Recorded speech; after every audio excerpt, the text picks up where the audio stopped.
Les vies sans interdit, bonjour Elisabeth. Bonjour Cécile, Elisabeth. bonjour Patrick, bonjour à tous. Alors au procès des attentats du 13 novembre, Salah Abdeslam devait briser le silence. En tout cas, il était très attendu hier. Oui, c'est pour ça que les partis civils étaient venus en grand nombre, puisque mardi, Mohamed Abrini, le convoyeur, avait prétendu, sans convaincre d'ailleurs, qu'Abdeslam l'avait remplacé au pied levé parce que lui-même avait renoncé à participer aux attentats.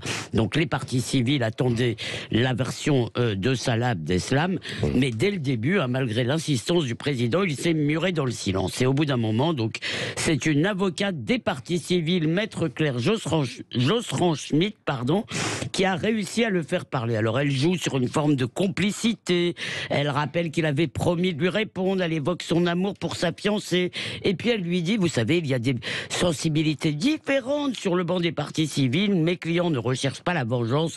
Bref, elle est très sur le mode, vous n'aurez pas ma haine. Il lui répond, il dialogue avec elle et elle conclut en le remerciant de ses paroles, ce qui a quand même beaucoup choqué.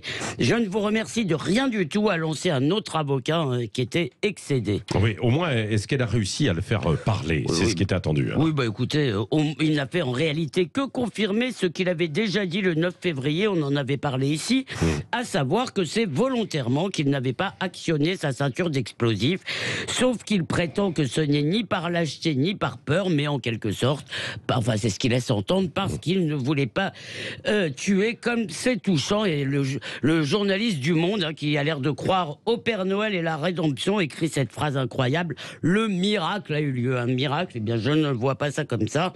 Cette séquence qui a ulcéré beaucoup d'autres partis civils montre finalement les limites d'un procès pareil. Certes, ça peut nous apprendre qui a fait quoi, ça n'est pas rien. Ça peut aussi nous fournir des éléments précieux pour la connaissance de l'idéologie de nos ennemis, mais tenter de nouer un dialogue sincère avec l'assassin parce que c'est notre frère humain, c'est une illusion perverse. Est-ce qu'on imagine un avocat dire à Eichmann avec des trémolos, vous m'aviez promis de me parler? Bon, évidemment, Abdeslam, ce n'est pas Eichmann, c'est juste un sans-grade du djihadisme qui veut se montrer à son avantage. Mais non, jamais des familles ne comprendront vraiment pourquoi on leur a pris un enfant, un frère, une sœur. Il y a dans le mal un mystère, un noyau qui échappe à notre entendement, qui échappe à la raison. Et c'est précisément peut-être cette incapacité à le comprendre qui fait de nous des humains.